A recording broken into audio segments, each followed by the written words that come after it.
ರಾಜ್ಯದ ಶಕ್ತಿಸೌಧ ವಿಧಾನಸೌಧದಲ್ಲೇ ಕಳ್ಳತನ ನಡೆದುಬಿಟ್ಟಿದೆ. ಸಚಿವ ಭೈರತಿ ಸುರೇಶ್ ಕಚೇರಿಯಲ್ಲಿ ಆಗಿರುವಂಥ ಕಳ್ಳತನ ಇದು. ಬರೋಬ್ಬರಿ 300 ಗ್ರಾಂ ಚಿನ್ನಾಭರಣ ಇತ್ತು. ಆಮೇಲೆ 1.5 ಲಕ್ಷ ಎಗರಿಸಿರೋದು.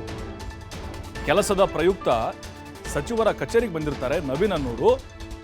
ಚಿನ್ನಾಭರಣ ಹಣ ಇದ್ದಂತಹ ಕೈ ಚೀಲದೊಂದಿಗೆ ನವೀನ್ ಬಂದಿರ್ತಾರೆ. ಸಚಿವರ ಕಚೇರಿಯಲ್ಲೇ ಕೈ ಚೀಲ ಮರೆತು ಹೋಗಿತ್ತು.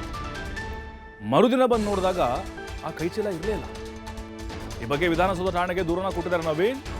ಸಿಸಿಟಿವಿ ಪರಿಶೀಲನೆ ವೇಳೆ ಡಿ ಗ್ರೂಪ್ ನೌಕರನಿಂದ ಕಳ್ಳತನ ಆಗಿರೋದು ಪತ್ತೆಯಾಗಿದೆ. ಏನ್ರಿ ವಿಧಾನಸೌಧದಲ್ಲಿ ಕಳ್ಳರಿದ್ದಾರೆ ಅಂತ ಗೊತ್ತಾಗಿದ್ದು ಇವತ್ತು ನಮಗೆ. ನೋಡಿ, ಇವನು ಬಂದಿದ್ದ ಆರೋಪಿ, ಇವನು ಕಳ್ಳನ ಥರನೇ ಇದ್ದಾನೆ. ಅವನು ನೌಕರ, DPR ಡಿ ಗ್ರೂಪ್ ನೌಕರ. ಇವನು ಕೈ ಚೀಲ ಹಿಡ್ಕೊಂಡು ಹೋಗಿದ್ದು ಗೊತ್ತಾಗಿದೆ. ಅಷ್ಟು ಗೊತ್ತಾಗಲ್ವಾ? ವಿಧಾನಸೌಧ ಪೊಲೀಸರು ಈಗ ಅವನನ್ನು ಬಂಧಿಸಿದ್ದಾರೆ. 300 ಗ್ರಾಂ ಚಿನ್ನಾಭರಣ. ಕೆಟ್ಟ ಹೆಸರಿದು. ಏನಪ್ಪ, ವಿಧಾನಸೌಧನೂ ಕೂಡ ಸೇಫ್ ಇಲ್ವಾ ಅಂತ. ಏನಾದರೂ ಬೆಲೆ ಬಾಳುವಂಥ ವಸ್ತುಗಳನ್ನ ಇಟ್ಕೊಂಡು ಹೋದರೆ ಅಲ್ಲೂ ಕೂಡ ಕಳ್ಳರಿದ್ದಾರೆ. ಹಾಗಾಗಿನೇ ಅಲ್ಲಿ ಒಪ್ಪಿಸ್ಬೇಕಾಗಿತ್ತು ಆತ ಡಿ ಗ್ರೂಪ್ ನೌಕರ.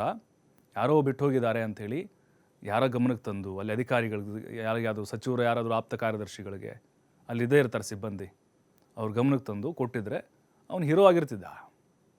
ಆದರೆ ಈಗ ನೋಡಿ, ಕಳ್ಳ ಅನಿಸ್ಕೊಂಡು ಜೈಲು ಸೇರಿದ್ದಾನೆ. ನವೀನ್ ಅನ್ನುವಂಥವ್ರು ಬಂದಿದ್ದರು. ಆ ಟೈಮ್ನಲ್ಲಿ ಆಗಿರುವಂಥ ಘಟನೆ ಇದು.